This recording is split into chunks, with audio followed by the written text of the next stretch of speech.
Çox yoruldum sənsizlikdən, sənsiz çətin olur hər an. Deyirəm öz-özümə dön geri, bu sevgi yalan. Amma susur ürəyim, bilir ki yollar hamısı sənə doğru. Geceler seni gözlerim, gizle de bilmirəm. Karanlık küçeler içinde sensiz yoruluram.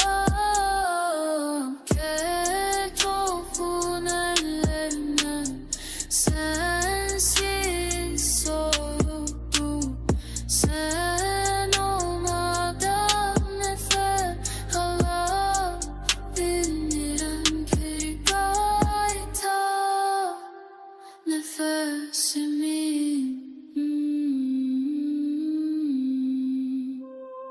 Bəzən özümü itirirəm sanki, vaxt dayanır, sözlər beynimdə donur. Hər gəlməzə hər kimi səni unudub deyə daha çox bağlanıram. Bu sevgi bir labirintdir, içində hər gün dolaşıram. Bu sevgi bir labirintdir.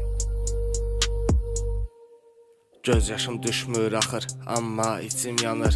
Hər gecə xəyalında itirəm, sonra yenə qayıdıram bu şəhərin küçələri bilir. Bizim hekayəni sən gedəndən bərli itirmişəm özümü. Geceler seni gözlerim, gizle de bilmirəm. Karanlık küçeler içinde sensiz yoruluram. Gel tofun ellerimden sensiz soğuyuptu. Sen olmadan nefes alabilmirəm. Geri qaytar nefesimi.